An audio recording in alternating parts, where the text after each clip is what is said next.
Stephen Crowder, who wrote on our YouTube channel How to Not Conduct an Interview 101. This is what legacy media is done. You can't compete. Look, you're still following the same format. And so there, accusing someone young of being racist is a win. You know, we had Milo Yiannopoulos on, which generated quite a bit of controversy, and I had people criticizing me for hosting him. Nick is a kind of chameleonic character. I couldn't tell you an opinion, aside from hating Jews, that if he has on Tuesday, he will absolutely for sure still have on Thursday. Call me what you want, go down that rabbit hole, whatever. Completely missed the mark. For me. The most damaging thing done, of course, was the murder of Charlie Kirk.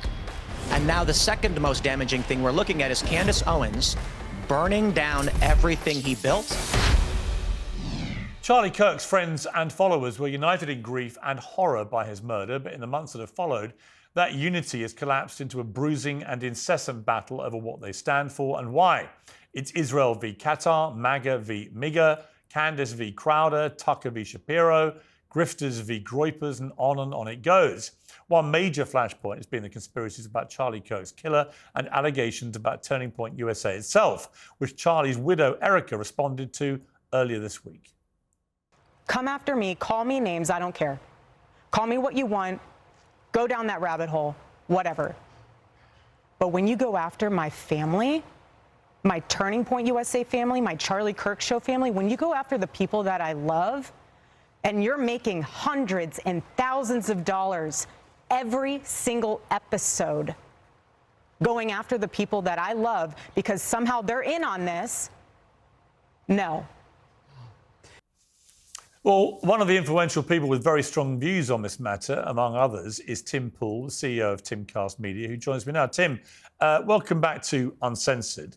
We're going to come to a really appalling incident that happened at your home. You reported this yourself in a few moments. But first of all, what is going on here with Candace Owens and Erika Kirk is causing a lot of consternation to a lot of people. You finally, it looked like to me, had enough and went pretty nuclear about this. Why does it matter to you so much to do this? Well, the simple answer is that there was a coalition that was built by many people with... This coalition had many different political views, but it largely coalesced around a populist, pro-America movement. I myself grew up very liberal, very Democrat, and like many others, found ourselves more likely to vote Republican because we saw the Democratic Party as drifting away. One of the most powerful voices in uniting all of these forces was Charlie Kirk and Turning Point USA. I don't completely agree with everything Charlie said, nor Turning Point USA, but Charlie invited me and many others to debate those ideas. Even Cenk Uygur of the Young Turks was invited to come and speak at AmFest because Charlie understood only when we come together and have these conversations can we actually make this country better. Well, he was murdered, and it puts all of this coalition building in jeopardy. And this movement to try and help this country with not one singular political ideology, but many that overlap. And the most damaging thing done, of course, was the murder of Charlie Kirk. And now the second most damaging thing we're looking at is Candace Owens burning down everything he built and now having the gall to go after his grieving widow and his children indirectly, threatening their livelihoods, what Charlie built. It's a bridge too far. She's said many things that were increasingly, let's just call it, unhinged.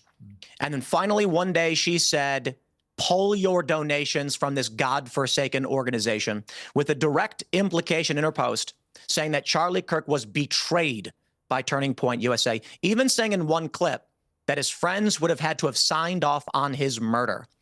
It seems like there is no depth too deep and no bridge too far for her to benefit her career and her show. She would even go after those who loved Charlie the most.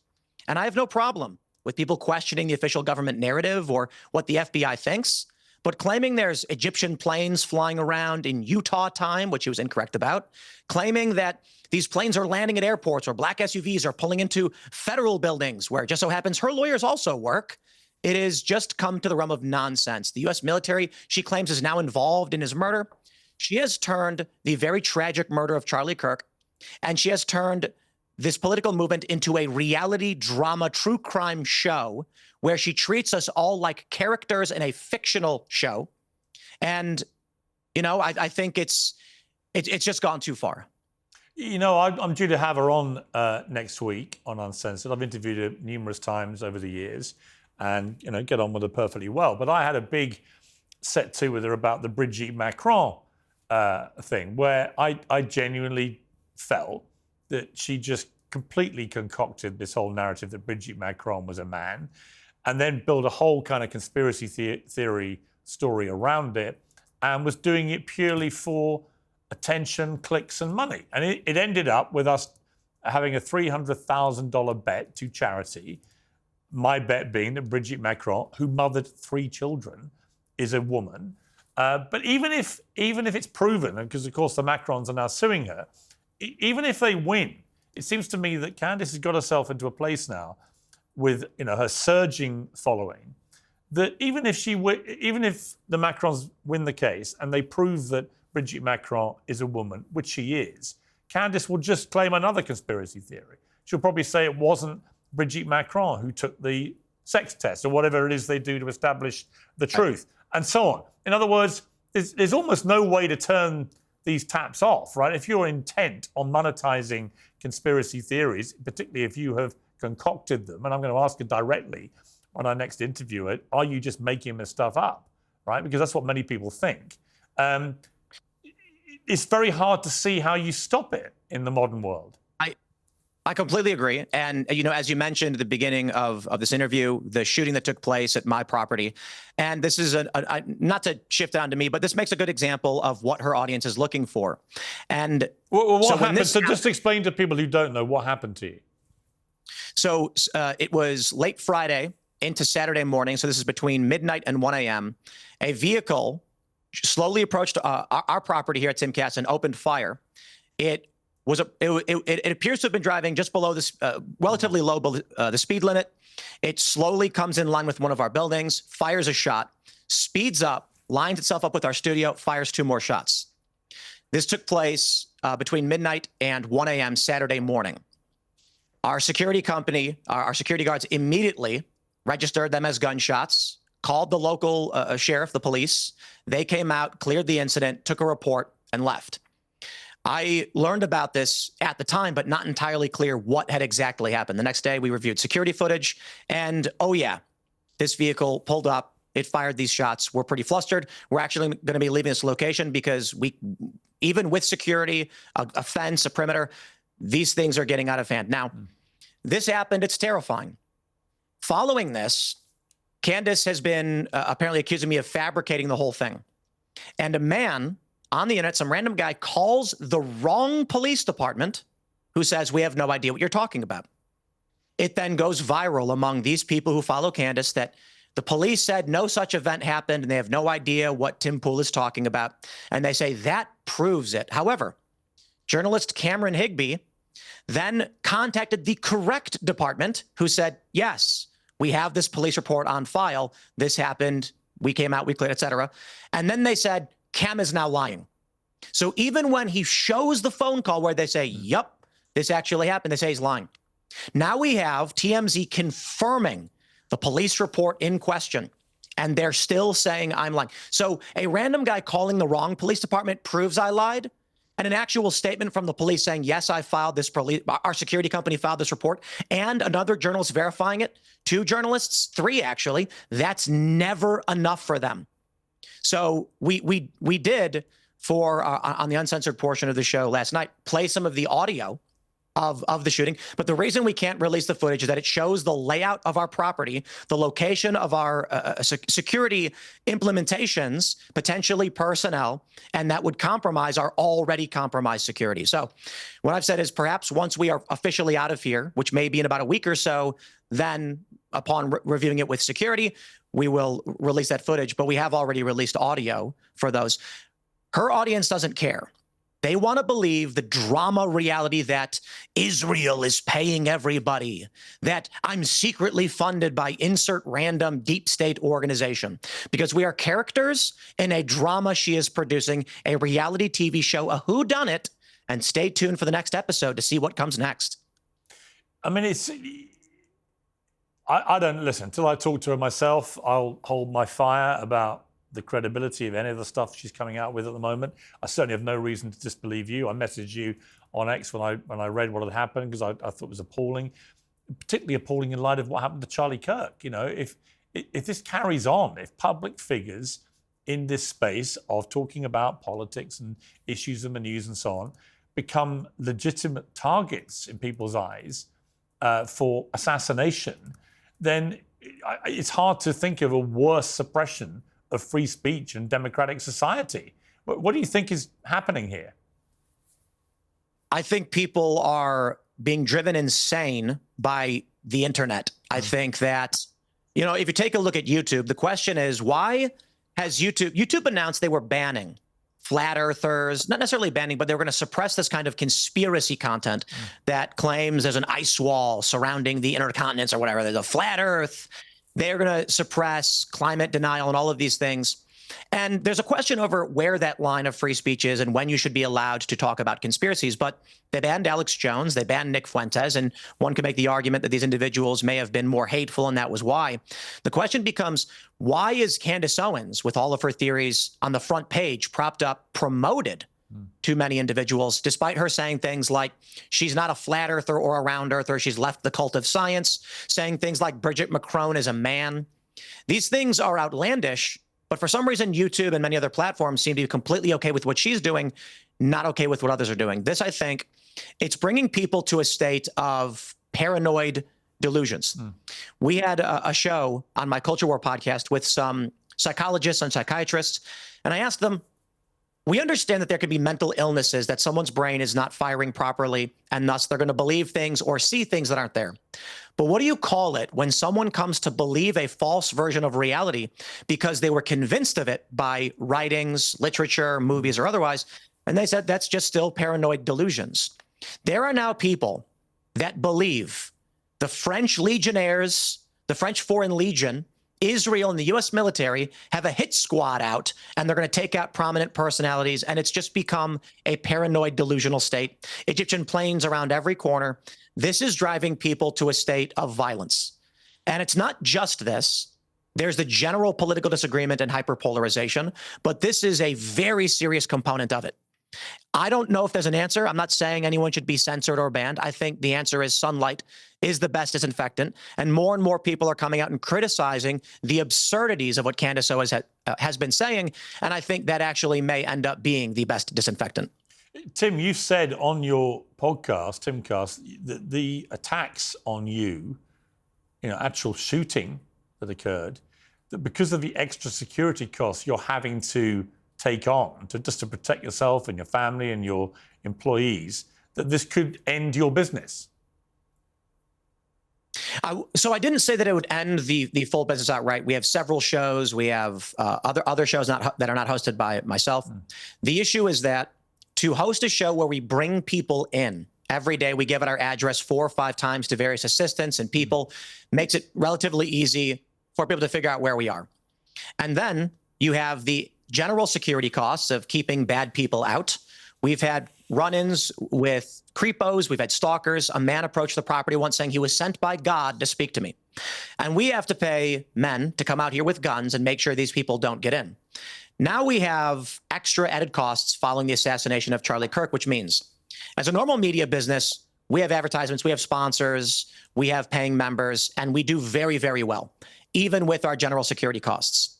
Now we have to reassess, can we do the show here if they're opening fire on us? How do we secure against things like drive-by shootings? And there's actually no way you can unless you restructure where you're doing work out of. One recommendation was a penthouse in, say, somewhere in Florida or something like that, because then no one can get in there, no one can actually shoot at you. The issue now is, following the assassination of Charlie Kirk, the credible death threats that we have received, we are looking at a new artificial cost to do business, and that is high-profile security at our location. This can cost upwards of $2 to $6 million per year, depending on how extensive. I mean, I believe you already know this. I imagine you deal with it similarly. And it was reported that Barry Weiss has to spend, $10,000 per day for her bodyguards.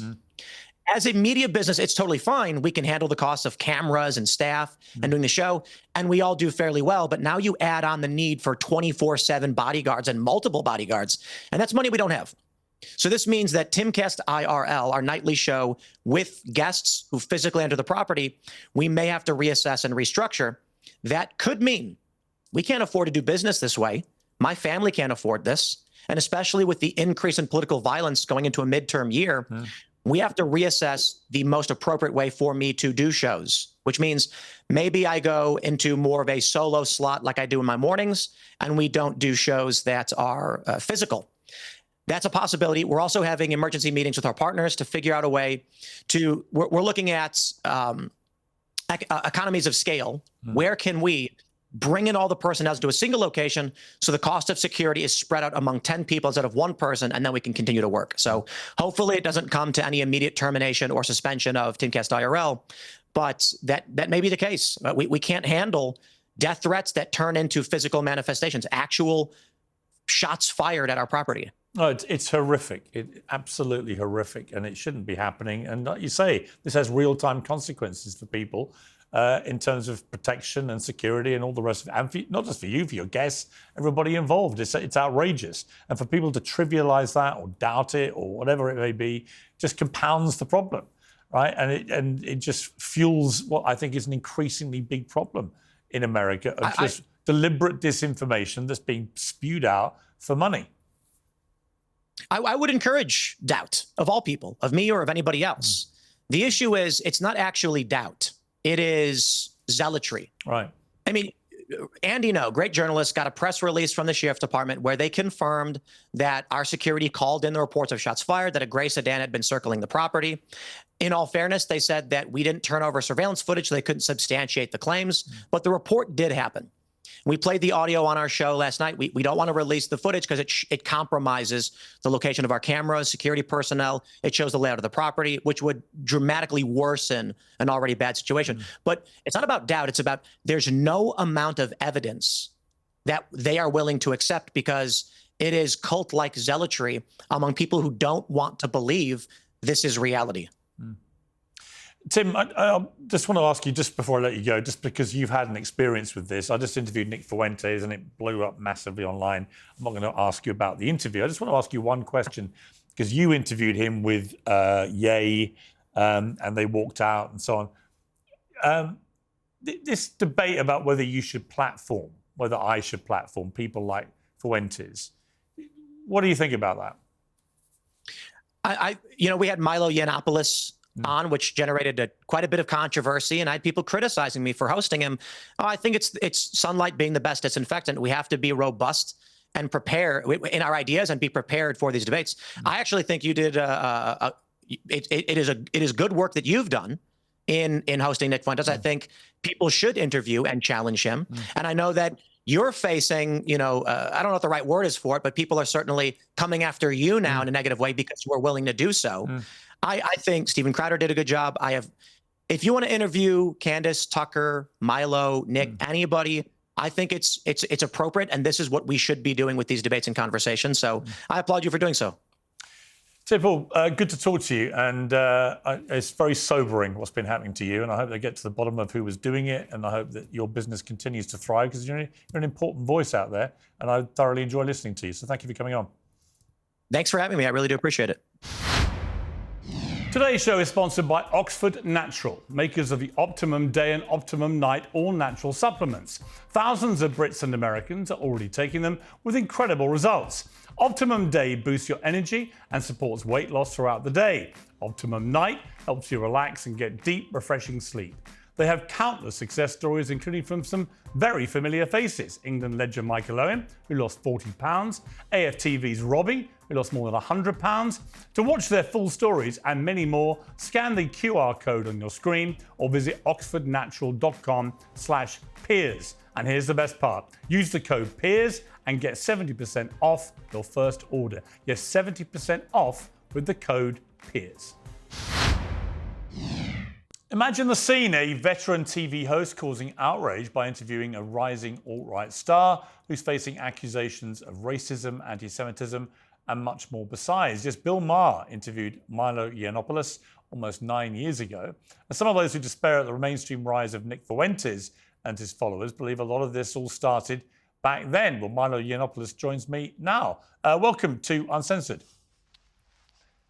Thank you. Thank you for having me. I remember the Bill Maher thing. I remember the fallout from that.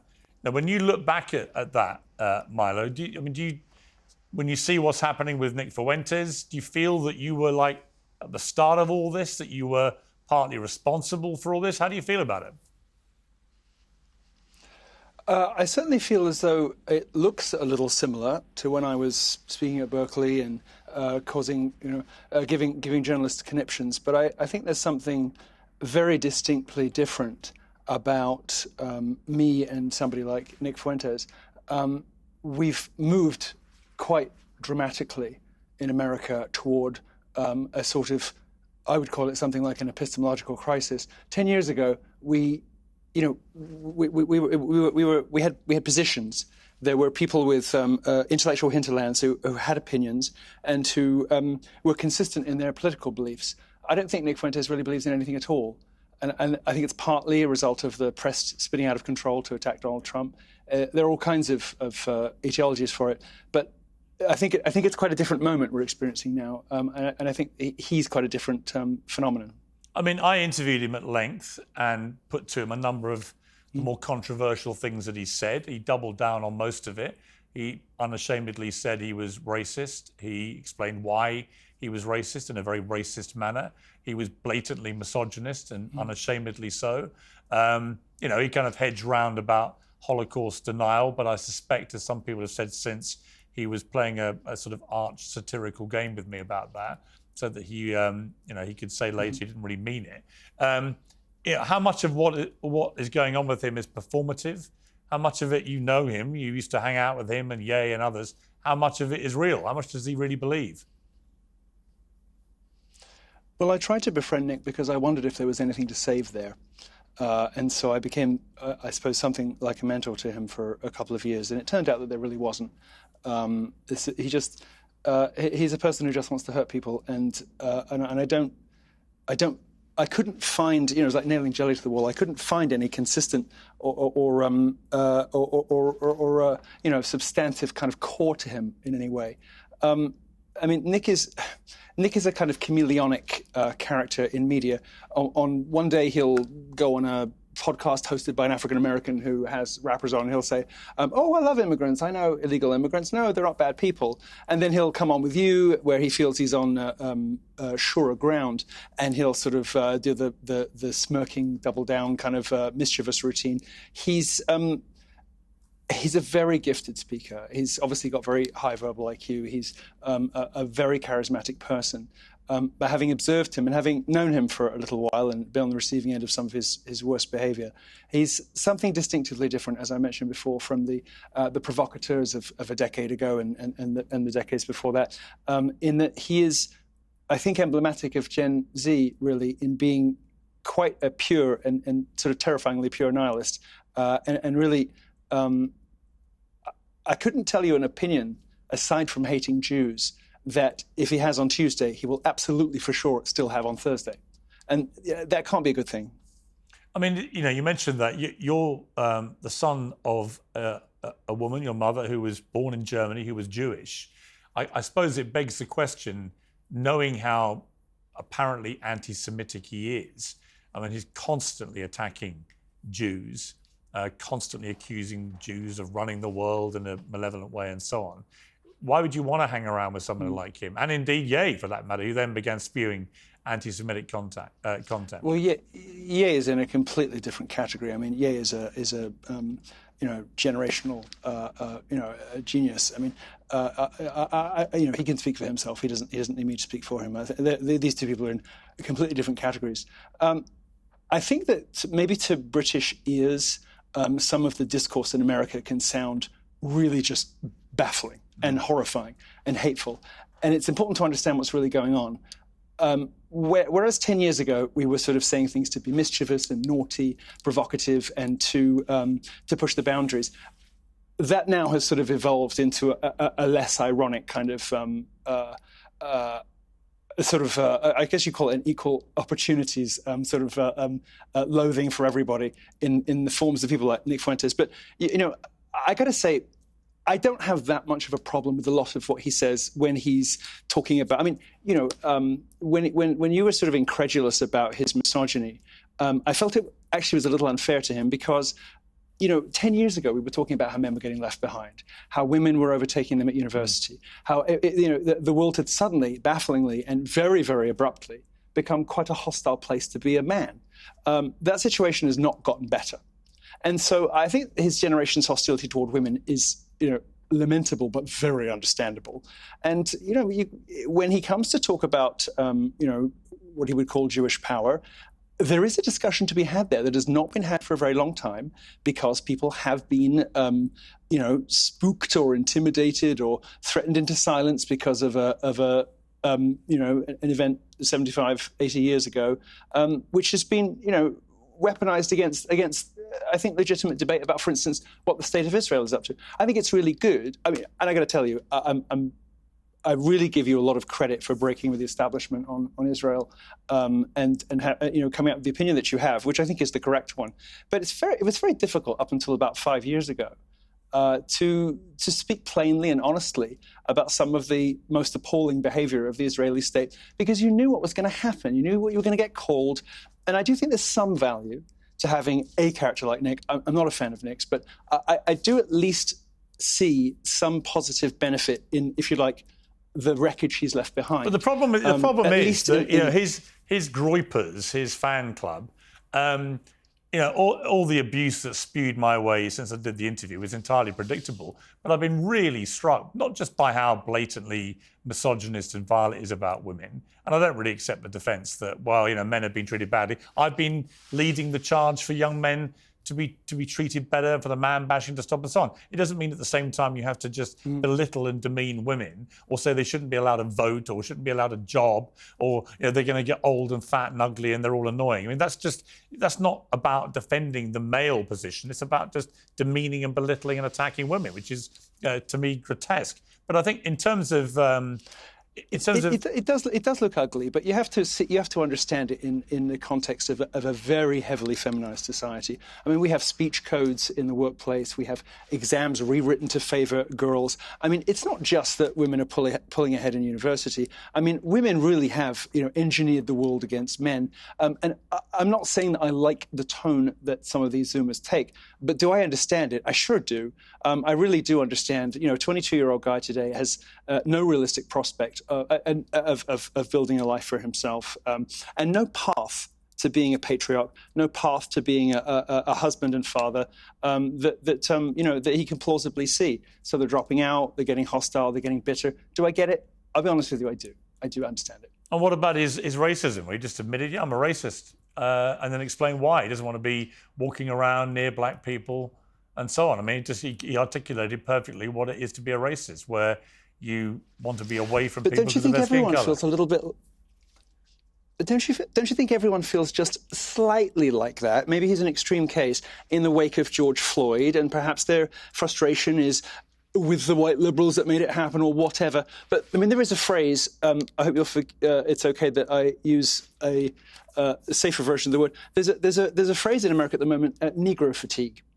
And it is used to describe people just being sick of hearing about, black people this, black people that, black people complaining, in the wake of George Floyd, which was just the most grotesque absurdity and offence to common sense and to decency. Do you think it's acceptable? Do you think it's acceptable and decent to use a phrase like the one you just used? I don't think there's too much wrong with what I just said. I certainly don't wake up in the morning glad that the world is more full of hate. I'm a Catholic, so the most important thing to me is not. So why would you use a phrase like the one you just used? If you don't want to fuel that kind of thing, well, I don't think. Why would you use a phrase that is so inflammatory? Well, there are much worse versions of that. I was using a sanitized version out of respect for your program. I doubt the average black viewer watching this, or African American who hears about that, is going to see it that way. I think they'd rather be called what I said than have somebody who than have white people kind of tied up in knots, not even sure whether they should call them African American or black, because these things are sort of, used as a sort of ever-changing linguistic weaponry against one race in society. Look, I mean, you can get waylaid and go down on a tangent about that if you want. What I was trying to explain in an anthropological way, it was explain to you, how people are feeling in America, and it's not just 22-year-old far-right racists that feel like this. It's not. Well, what I'm struggling to do, if I'm honest with you, it's Milo, I'm struggling to see where you are different to Fuentes, other than you speak in a posh English accent. I mean, you basically agreed with everything he's been saying while saying, I don't agree with him.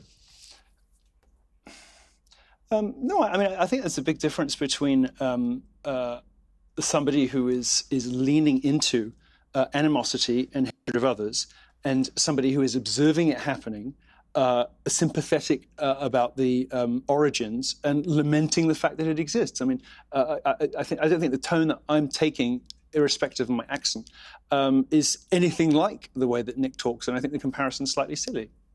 Well, because I think you can say just because I can understand, because I'm empathetic to this group of people, and because I think that now and again they have a point about things, doesn't make me Nick. It means that I can perhaps understand that group a little bit, sort of see where they're coming from in some respects. And making friends with Nick was my intention was if I can have one foot in that world and one foot in the sane world of everybody else, maybe I could help bridge the gap there. It turned out not to be the case, because he's let's say not a bridge builder, but what is it specifically you don't agree with him? Isn't it? What is it you don't agree with him about? Christmas is peak time for online shopping sprees, but that also means it's peak time for hackers and data brokers who steal your information online. The solution is very simple. Use ExpressVPN to shut them down. Top-tier encryption keeps your activity hidden, even on dodgy public Wi-Fi, which is perfect for holiday travel. You can set your location to 105 different countries, which lets you access content from all over the world. Users save hundreds on streaming and even plane tickets with ExpressVPN, all for $3.49 a month. It's a no-brainer. I use it, and you should too. Right now, you can get an extra 4 months of ExpressVPN if you go to expressvpn.com/Piers. That's ExpressVPN's lowest price ever, plus 4 extra months of service. Just scan the QR code on the screen or go to expressvpn.com/Piers. I think he has a reductionist and grievance-fueled view of the world that explains almost everything that's wrong with America, geopolitics, the economic state of his generation, and the fact that he can't get a good burger. It all seems to be the Jews' fault. And there are some things that now and again that do strike one as unusual, whether it's a Jewish overrepresentation in certain industries. There are certainly criticisms to be had of Israel, but Nick reducing the whole world down to a vast Jewish conspiracy, and it would all just be fine if we could smash Jewish power. I mean, I don't have anything remotely like that kind of point of view. Well, how could you? Your mother's Jewish. I think it's strange that you're. Jewish. Yeah. I think it's strange. I'm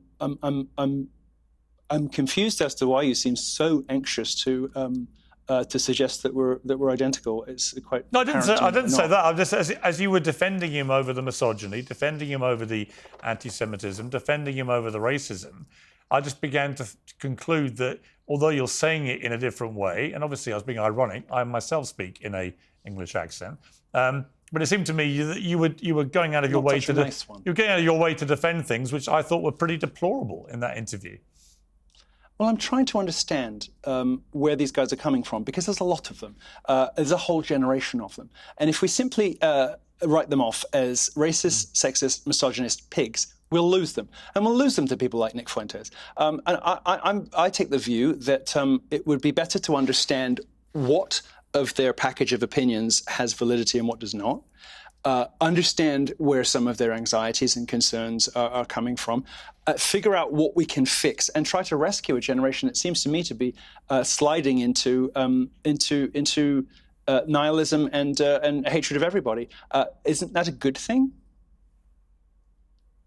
Well, I mean, look, if we expand it, if you look at someone like Ye, you represent him, I think, right? You work with him still. Yes, I manage the lawyers, and I run this family office. Yeah. You know, and again, I would simply say this is a guy who, on the record, I would have asked him this if he hadn't walked out of our last interview to get him to explain why he said these things. But you know, only 3 years ago, literally 3 years ago this month, he praised Hitler, denied the Holocaust. I love Jewish people, but I also love Nazis. I do love Hitler. He posted an image of a swastika fused within a Star of David, which led to a second suspension from X for incitement to violence, and so on. Right? He then produced a song called Heil Hitler, which was banned from many platforms, and so on. This is deliberate baiting of Jewish people in the most horrific manner possible. Again, I just ask you: are you comfortable the song was a banger, working for him with that? Well, of course I'm comfortable. I mean, he's an extraordinary human being. I mean, there's a perfectly good explanation for that, which he has given a number of times. You can find it plausible or implausible, as the case may be. But the way he explained it, and he did this on a live stream, it's readily available. He said, "I want to perform Heil Hitler at the Grammys because if I do that, those words will suddenly no longer have power. I will have conquered them. I will have drained them of all of their, I forget the expression he used, but I suppose I would say something, you know, all of their, you know, their toxic, hateful, or taboo energy, or whatever. You know, the way he was articulating his artistic project in doing that, and some people will find it persuasive and some won't, was that was in terms of, you know, like abuse survivors. We used to laugh at them 10 years ago when they had trigger warnings and safe spaces and, you know, little puppy rooms and stuff like that, because everybody knows that if you get raped or something terrible happens to you, the best way to put your life back together is exposure therapy, so that it doesn't become this sort of thing that, you know, that turns you into a blubbering mess every time you hear about it for the rest of your life. You just slowly kind of acclimatize back and get used to it.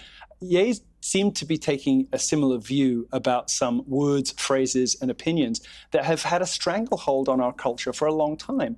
And it's funny, you know, he perhaps hasn't read, you know, the Holocaust in American Life by Peter Novick, the Princeton academic, who explains how that particular historical event was sort of rebooted in the academy in the 1960s and formed the basis of modern, what we would call grievance culture and victimhood ideology that became BLM.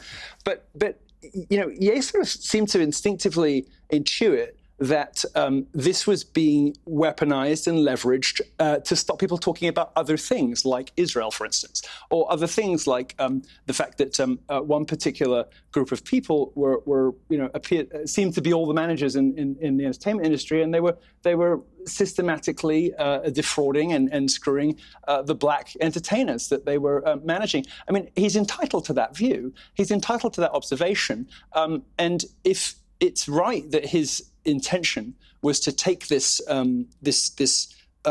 horrifying taboo, you know, the greatest evil in history, as we're all told to call it. What would you call it? If it was his intention. Well, what would you call it?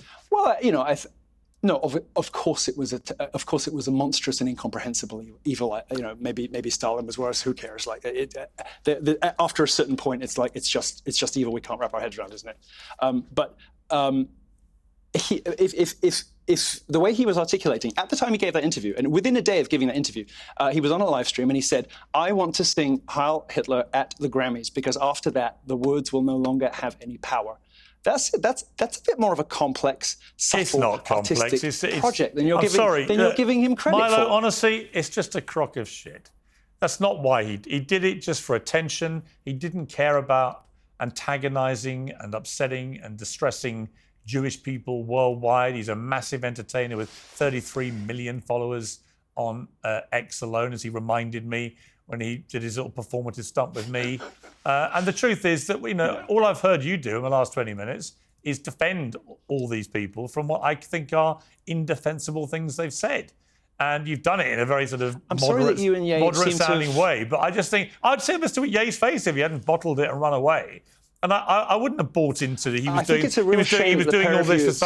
doing all this stuff for some profound, you know, complex reasons. No, he wasn't. He was just Jew baiting.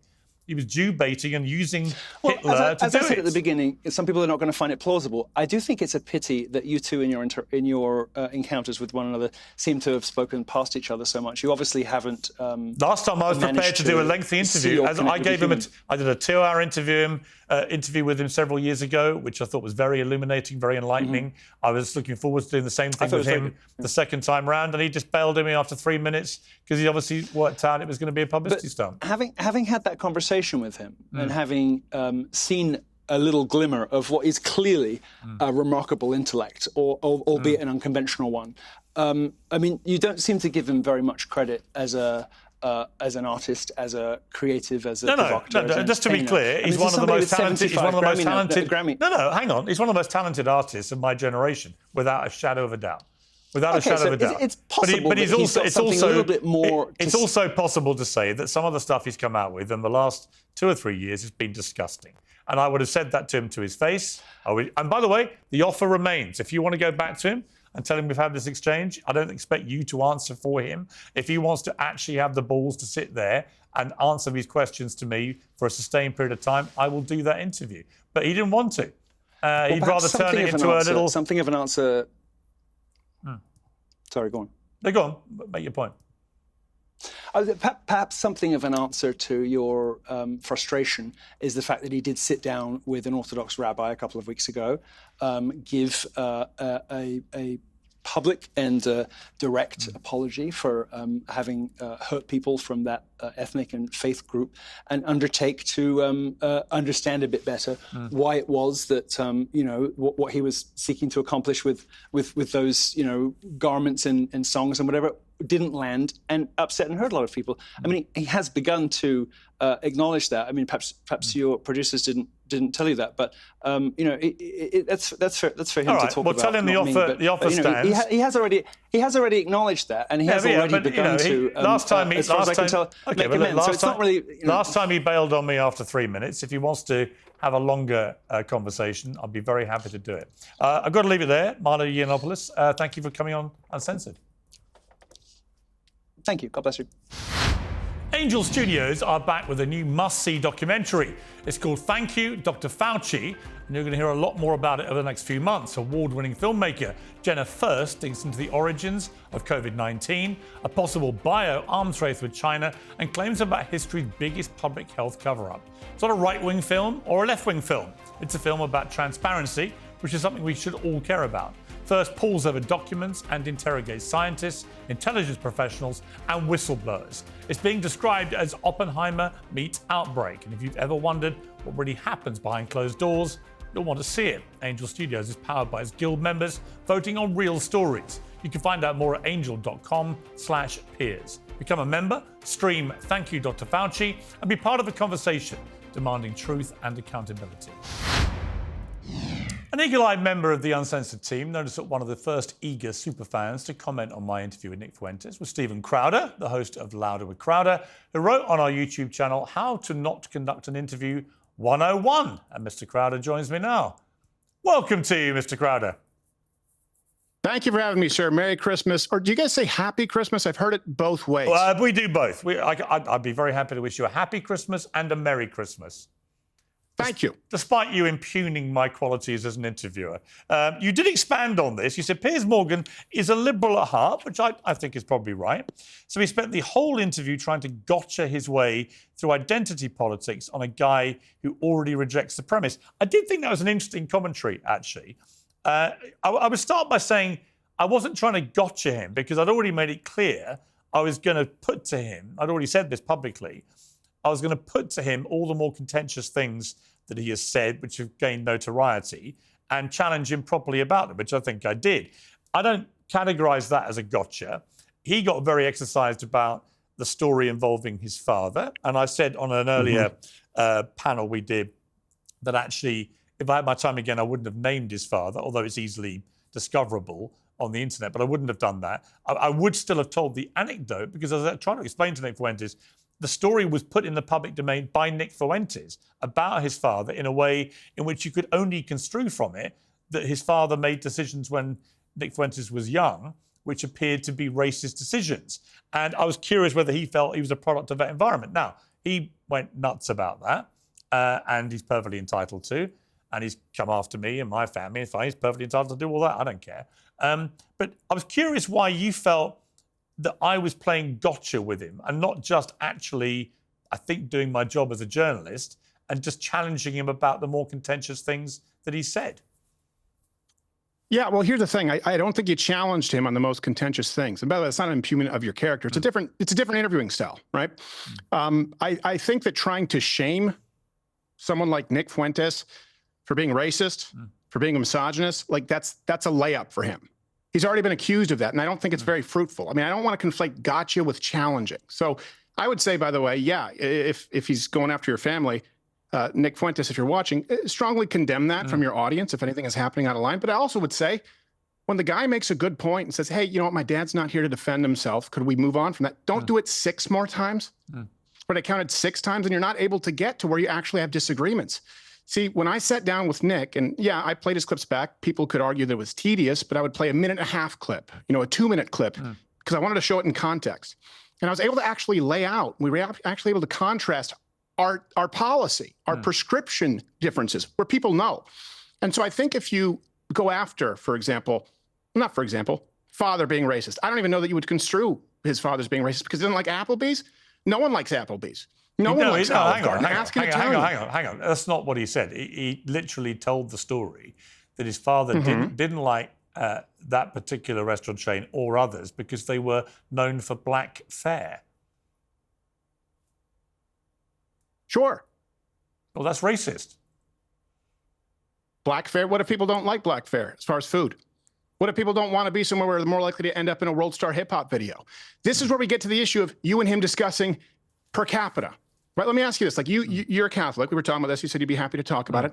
What do you think is going to be fruitful in attacking a celibate Catholic for not getting laid? I didn't attack him. You're driving people into his arms. I didn't attack him. He said he needs to get laid. I think he does. That's a heresy. I think he does. I think he's an incel. So you advocate heresy. I think I perfectly understand if you're a devout Catholic, which I'm not. If you're a devout, I was brought up a Catholic and I was given spiritual guidance by Catholic nuns, and a lot of my family are very devout Catholics. I'm not particularly, but I still adhere to, broadly adhere to Catholicism, albeit there are parts of the teachings I don't agree with. So that's my position on it. But I can understand if he'd said to me, the reason I've never had sex. Then why bring it up, Piers? Why is it relevant whether he's been laid or not? Because I said in my interview specifically, just so you know, I'll answer for everything I say. When I interviewed him, I said, I hate it when people use something that should be seen as a virtue as an attack.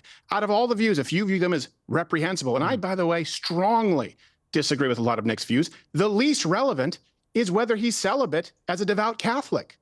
That's like a good thing. And so you actually give him the moral high ground. He says, hey, had he said to me, out of it. Yeah, but hang on, you're putting up a better defense, if I may suggest, than he did. Because had he said to me, I'm a devout Catholic, and the reason I haven't had sex is because the Catholic Church forbids that and says you should be married before you have sex. Perfectly reasonable answer. That's not what he said. He never said that at all. So you didn't do your research, because he said that literally dozens of times. He may have said it elsewhere. He didn't say it to me.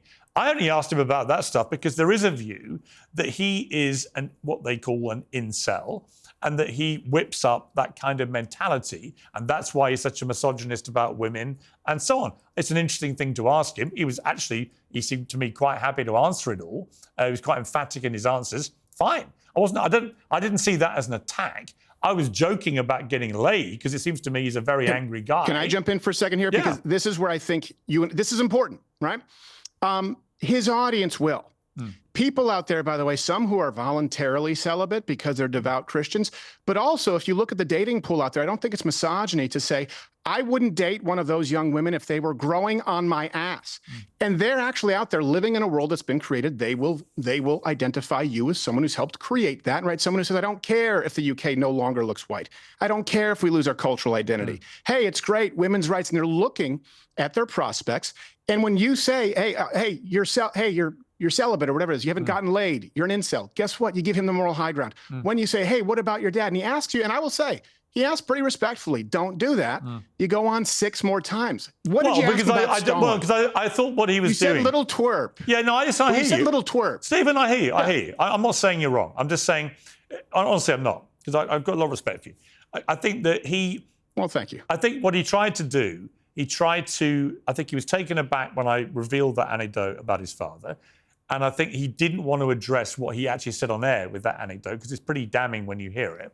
And I think he decided very quickly, because he's a smart, quick operator, to turn it into me attacking him about his dad who wasn't there and how disgusting and blah, blah. And that's fine, but I kept trying to bring him back. I kept saying, look, it's not an attack on your father. To his dad. Well, I wasn't attacking his dad. I was saying, if you tell a story which looks to the world when they hear it, that you're saying your father was racist, can that have an influence on you as you grow up? That was the question I was making. I didn't want him getting off the hook of answering that question about his environment, having heard him in his own words put that story out there. Mm-hmm. Yeah, well, here's the thing. In trying to keep him 6 times, and that's what I counted, on the hook for his dad maybe being a racist. Look, if your dad's in the Klan, it couldn't be relevant. It has nothing to do with the price of tea in China, right? What hook well, would it is matter if you openly admit to being a racist, hold on, isn't asking him about Stalin. And I say this because the last time I was on your show, remember we were talking about Tucker Carlson. Yeah. And by the way, I would hope that you would be just as hard on Candace and people like Tucker Sure. for some of the things that they've said. Sure. I think it's fair to be even-handed across the board. Yeah, I agree. Stalin, I said I would like to ask him about that, right? Is he a fan? Is he actually an admirer? Or does he just mean to say he's fascinated? What did you ask? You asked him about his dad 6 times. You attacked him as and I don't mean attack him. You present him, but racist, misogynist, right? Stuff that he already knows. That's the playbook. You'll drive your fans into his own arms. What was your question on Stalin? Well, I asked him. There wasn't one. Well, there was actually. There wasn't one. No, you're missing. there wasn't. No, there was. You just didn't hear it. So I actually brought on a British journalist called Danny Finkelstein, who spent 90 seconds in a video talking about what Stalin and Hitler had done to his family. I did it in the context of him saying Hitler's cool, but Stalin was addressed in that, and he was totally dismissive of a Jewish man talking about his family being annihilated by Stalin and Hitler. Do you hear yourself? Do you think that you think that's going to be effective or fruitful? Well, it wasn't. It wasn't. Finkelstein. No, it wasn't. You didn't ask him. Let me read you what I asked him about Stalin. Okay, because I think a lot of people, you responded saying it was softball. Did you watch the whole interview that I conducted with Nick? Well, before you read what you're about to read, let me play a little mashup of you interviewing Nick Fuentes, and you can respond to this. Hang on. Okay, but did you watch the whole interview? Yeah, Nick Fuentes, do you hate all Jews, sir? No, I don't. Okay. Do you consider yourself an anti-Semite, a noted anti-Semite? No. Okay. Clears that up. Do you believe that white people are superior to all other races on the planet? No. Okay. Do you want to eradicate all non-whites from the United States? No. Okay. Well, Barry Weiss will be very happy to hear that. No doubt she's watching. And then because this happens a lot, right? It's Tucker did this with you. Fed. Nick Fuentes, are you in fact a Fed? No. Okay. I got to say, mate, that's one of the most forensic examinations of interviewing masterclass I think I've ever seen. I mean, the follow-ups were magnificent. Nick? Magnificent. Piers, did you watch the whole interview? No. No, you didn't. Okay, so one of us came here quite a bit more prepared, which seems to be your approach with Nick. So let me read you my exact question on Stalin. Those were layups specifically because, again, I think you and I both agree, right? We want to have reasonable discussions. You don't want to radicalize people. I agree. Get rid of the bull crap on the outset so that we could actually get to real differences. And I think here's something that I really pursue when I interview someone: truth and understanding. I asked him about Stalin. Let me read you the exact question later on. It would help if you watched the whole interview. I said, my question to you would be, I know that you've said we want a Catholic theocracy or a Christian theocracy. I've heard the word dictatorship. Correct me if I'm wrong. I would ask you, since the end point seems similar to where Stalin would want us to reach, swap atheism for Catholicism, would you be able to name, or is there any one thing that you think America concretely should copy about Stalin's rule or revolutionary methods to get there? And guess what? We were able to actually answer. We were able to actually discuss it. How many retractions on your show? 0. Quite a few on mine. How many times did we actually get into discussions regarding where we disagree? And let me tell you where I disagree with him. I'm to the right of him on some issues. I'm definitely to the right of him economically. He's a pretty big sort of centralized economy guy, but we did it in good faith. And I presented him with his own questions. We got that out of the way. If you don't watch the whole interview, yeah, you can take 15 seconds. Did you get to any, that was my question. And yours was, well, you never asked about Stalin. You said, do you still think Hitler is fucking cool? Yeah. How'd that work out for you? What'd you learn? That he does. And that's new? That he thinks they have nice outfits? They're Hugo Boss. No, but okay, he didn't say that as his reason. Did you learn about Stalin, Piers? Did you learn about why young men this right now about are I learned this disaffected, about Stalin. disenfranchised? As I said to you, I played a clip from a guy who literally lost family members, close family members, to Stalin and to Hitler. Sure. And Nick Fuentes' response was to mock him and then to unleash his groypers on this guy who've been now mercilessly abusing and mocking him about the loss of his family members to Stalin and Hitler for the last 48 hours. Now, you might think that's acceptable, or that somehow I didn't push that hard enough. This is why legacy media is done. You can't compete. Look, guys like Nick, guys like Andrew Wilson on your show, they've come up. I mean that you were at CNN, HLN for a very long time, and you're still following the same format. And so there, accusing someone young of being racist is a win. But with people who've grown up being accused of racism, of misogyny their whole life, they don't give a shit. And so you should get to the point where you can actually understand. Here's the one thing I would say that would help. Listen. You weren't listening to the guy, so you're not even able to lay out where you disagree, and your own audience. Well, I don't think you heard that. I don't think you could have heard the whole interview either. Then, I mean, look, I'm going to go and listen to yours every in full. last second, pillar to post. Okay, but look, for 2 hours I talked to the guy. I came with an open mind.